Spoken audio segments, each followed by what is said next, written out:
about the pranav, the omkar, the primordial sound, which divides into prakriti and purusha.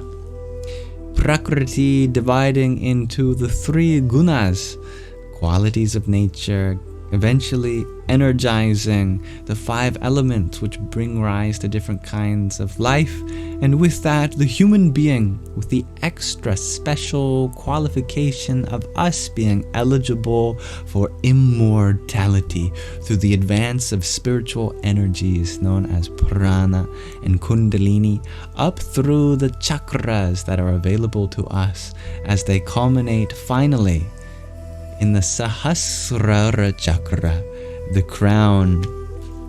Let's introduce this ultimate chakra. Here it is symbolized with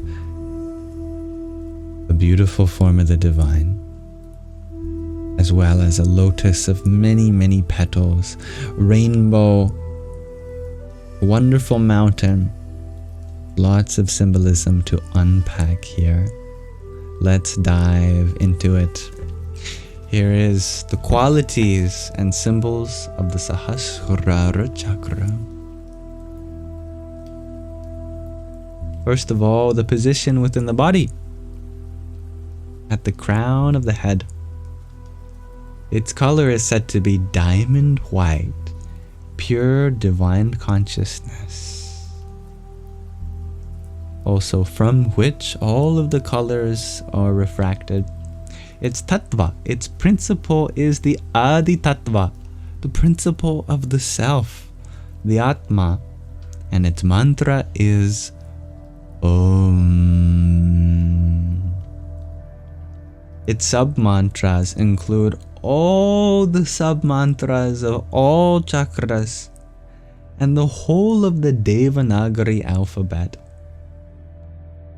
Its lotus has 1,000 petals, a symbol of infinity. Divinity is Adi Shiva, supreme consciousness, the supreme self. Its symbols include a white Shiva Lingam, representing pure consciousness, and its qualities and aspects simply include moksha, liberation, ultimate spiritual transcendence. The astral plane that it corresponds to is Satya Lok, the plane of truth. Its presiding star is, of course, our star, the sun, and it represents the principle of samadhi, union of knowledge, knower and the object of knowledge. Its precious stone is diamond, its metal is gold, its mineral is fluorine, and its sensation and emotion is Mahananda, supreme bliss. Its gland is the pineal, and its plexus is the cerebrum, the brain. And other names include the crown center, Brahmarandra, the 1,000-petaled lotus, and the source of light. Let's unpack that. Sahasrara means 1,000, or more generally, just an incomprehensible number, like infinity. The Sahasrara Chakra is located on the crown of the head, beneath the fontanelle, which is easily visible in a newborn child. It is also known as the 1,000-petaled lotus, Brahmarandra, the door to Brahma, which is the creator, and source of light, because a supernatural light as bright as the sun radiates from it. No other light approaches the brilliance of our sun. In the same way, the radiance of all other chakras fades before the incomparable radiance of the Sahasrara Chakra. The Sahasrara Chakra possesses no special color or quality. Its light contains all color vibrations united in the incomparable brilliance of pure light. The energy of all nadis, spiritual currents of energy, flows together here, just as the water of 1,000 rivers comes together in the sea. The element of the Sahasrara Chakra is Adi Tattva or Ishvara Tattva. Ishvara means God. It is the source of creation, the pure light and one reality, God. This Tattva is Adi Anadi. Adi means without beginning, Anadi means without end, therefore infinite. As soon as this Tattva unites with a quality, a guna, it is bound and therefore limited, just as pure water has no taste of its own, but is modified by and takes on the taste of whatever is added to it. In the cosmos, there are diverse manifestations of this one Tattva with various qualities and functions, such as fire, water, air, and earth. But the basis is always the same, the pure essence. The awakening of the Sahasrara Chakra means revelation of the divine splendor and attainment of supreme consciousness. It is the seat of Lord Shiva, whom we have met in 3 forms in the chakras. The first was in the Muladhara Chakra, the root, as Pashupati, the lord of the animals. Second, in the Muladhara and Agnya Chakra, that's the 3rd eye, in the symbol of the Shiva Lingam, the unity of the divine masculine and feminine principles. And finally here in the Sahasrara Chakra as Adi Anadi, supreme divine consciousness and original foundation of the universe. Adi Shiva is the uncreated creator of the cosmos, Svayambhu. He represents Ananda, bliss, Purusha, pure consciousness, and Moksha, liberation. He is perfect, eternal, and divine, and radiant like 1,000,000 suns. No karmas, no actions can touch him. All impurities melt and burn in his proximity. Only purity, clarity, light, love, and truth emanate from him.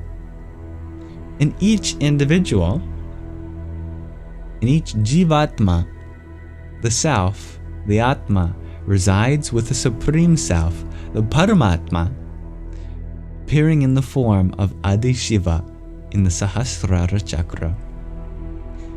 In essence, Atma and Paramatma are the same, the Self and the Supreme Self. The Atma also possesses divine consciousness, but until it has attained liberation, moksha, it is closely linked to the personal I and the koshas, which were the sheaths, various layers of our body which we discussed in very early parts of this book, which you can refer back to. And through this is qualified and limited, but Paramatma is unlimited and therefore impersonal. It is the universal, supreme self, the light of life.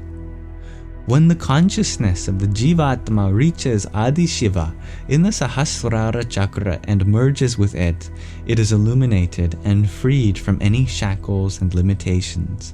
Just as night gives way to sunrise, the darkness of ignorance fades with the opening of the Sahasrara Chakra. We can attain this through Kriya Yoga meditation and Guru Kripa. In this context, Kriya Yoga referring to the spiritual yoga practice for the awakening of the Kundalini, which is only ever passed on orally by the master, and Guru Kripa refers to the grace of the spiritual teacher.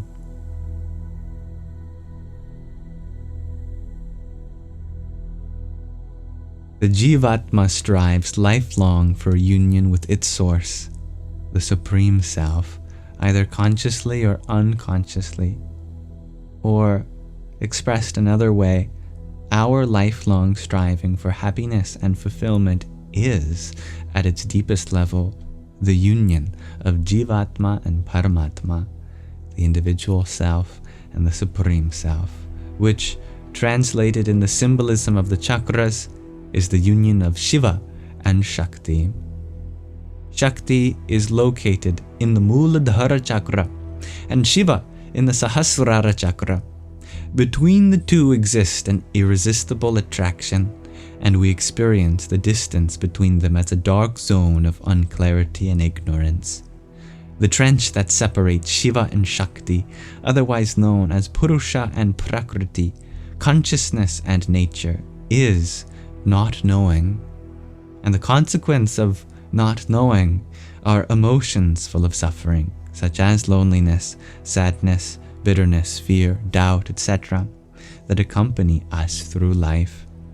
Barriers created by the rocks of numerous karmas and our limiting qualities block the bridge across this chasm of ignorance. Icha Shakti, willpower, is the force that finally provides the impulse for the removal of the rocks of karmas and cumbersome qualities once and for all.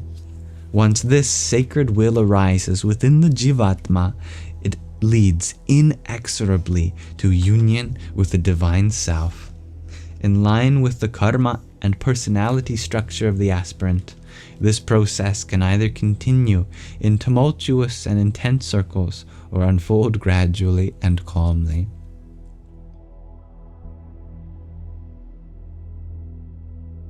Let's pause our introduction to the Crown Chakra there for now. So thank you for listening. We'll continue to discuss the nature of the highest of all chakras, and there is a lot more to discuss. We'll leave that next time.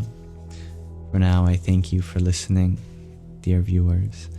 Namaste.